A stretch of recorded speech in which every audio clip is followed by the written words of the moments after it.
Governor Greg Abbott celebrating a historic win.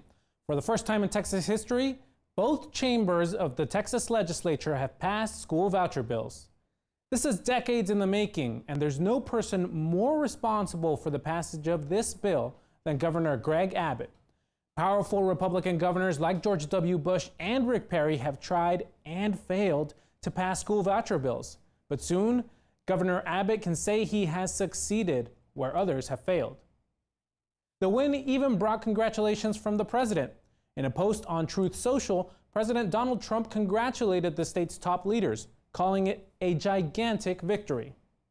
But the bill isn't headed to the governor's desk just yet.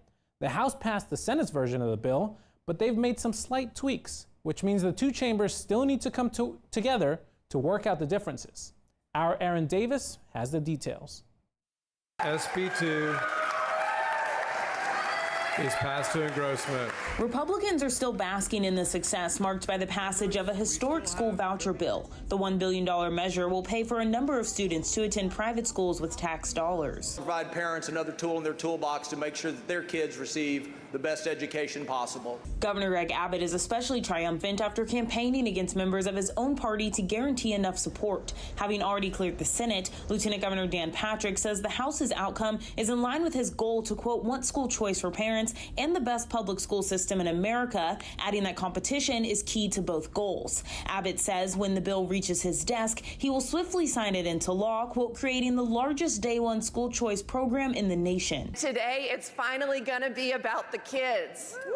The version that came out of the House allocates $10,000 per student and $12,000 for students with a disability and $2,000 for homeschool students. But there are notable differences between what passed the two chambers. This is a perfecting amendment that clarifies a few items. The bill that passed the House requires private schools to be open for 2 years to receive money from an education savings account. It caps the number of higher income applicants who could receive a voucher, and it clarifies that if a voucher recipient returns to public school, the district receives money they are entitled to. Guardrails that members have asked for. The changes to this bill, partnered with the passage of an $8 billion public school funding bill, garnered support from skeptical rural Republicans who voted against vouchers in previous sessions. San Angelo Representative Drew Darby claims the bill would pass with or without the support of rural Republicans, adding that, quote, the House will ensure the amendments stay in any appointed conference committee. There being 85 ayes and 63 nays. Two Republicans still joined Democrats in their dissenting vote. New Boston Representative Gary Van Dever and Beaumont Representative Dade Phelan. Phelan writing, quote, my constituents have expressed their strong support for our public schools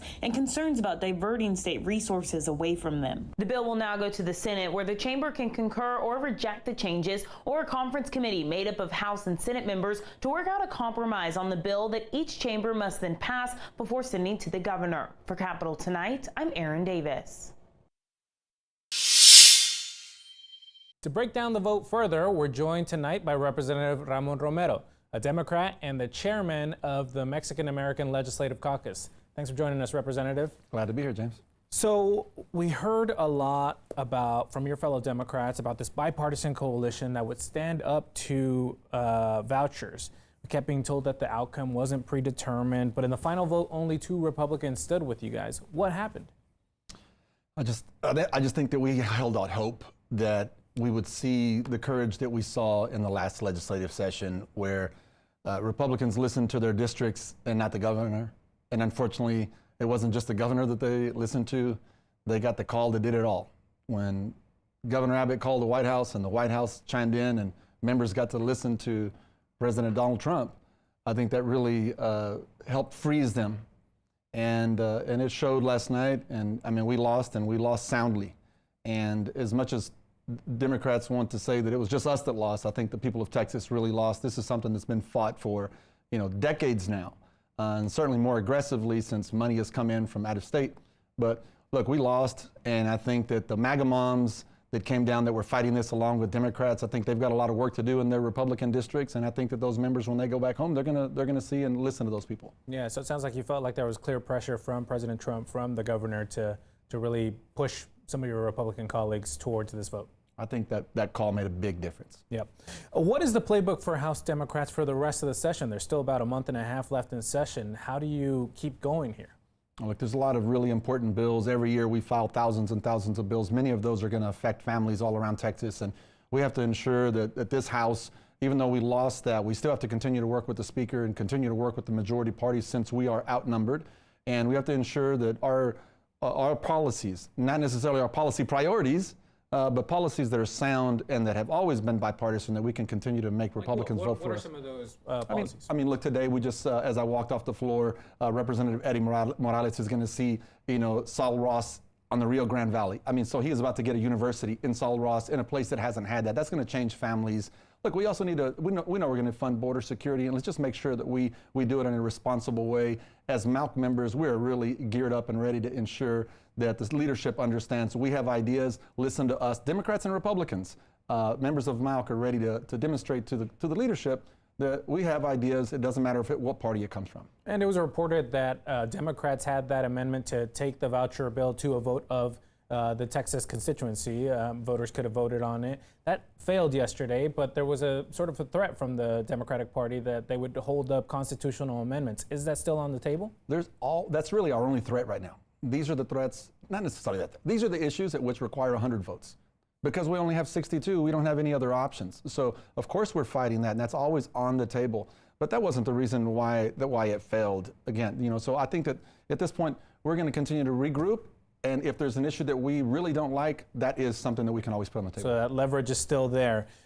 This all comes down, of course, to numbers. You are vastly outnumbered in the legislature as Democrats. What is it going to take for your party to make up some of that ground and potentially win back some legislative seats?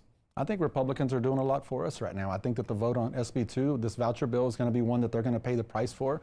I think there's a lot of people that were really paying attention. That's all we can really ask for right now, is that the public is noticing what's actually happening when they continue to give tax cuts for the rich and then continue to give vouchers, $10,000 to people that can't afford it with no spending cap. As I asked Chairman Buckley, is there any cap can millionaires get there? It took a long time for him to answer it. But yeah, millionaires and even billionaires can now get these $10,000 vouchers. And I think that's something they're going to pay the price for.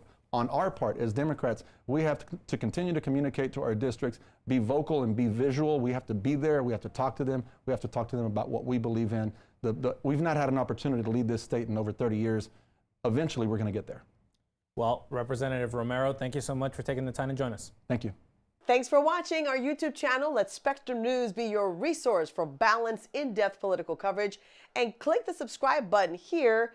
You can also download our app and watch us on TV to learn more about the candidates, where they stand on the issues, and more. We'll see you then.